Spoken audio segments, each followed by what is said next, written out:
This podcast is on Dalton's law of partial pressures. It's an application of the gas laws and one that you may have encountered in a previous chemistry course.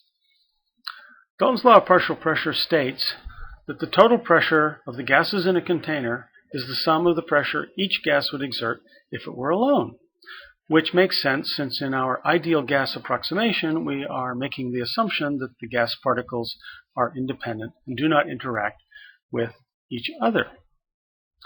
So this means that if you know what are called the partial pressures, you can add them up, and indeed their sum is equal to the total pressure inside the container.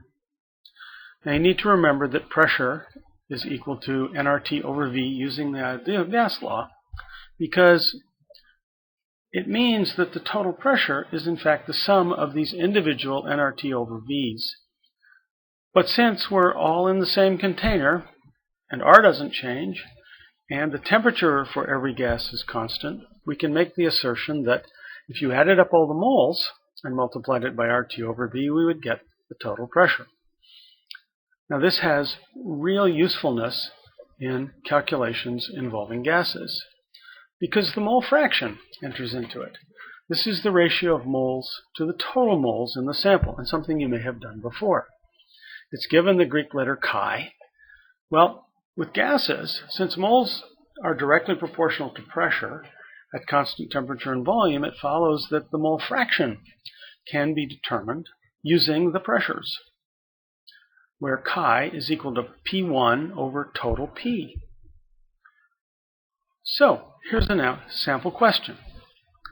Here's a sample of how we can do it. In a sample of air, the total pressure is 752 torr, or millimeters of mercury.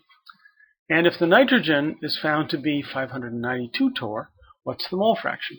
Well, you could stop the podcast and do it, but hopefully you're going to simply put 592 divided by 752 to get the unitless value of 0.787 as the mole fraction. Now, if we then compressed that air and asked for the partial pressure of nitrogen, if the gauge is reading 5.25 atmospheres, you would simply multiply that mole fraction by the total pressure to get the partial pressure of the nitrogen. And that's very convenient and something that chemists do routinely. It turns out that vapor pressure and water and partial pressures are all related in the lab. You see, gases are often collected over water. By that we mean we are bubbling them through and displacing water from the vessel that we are collecting the gas in.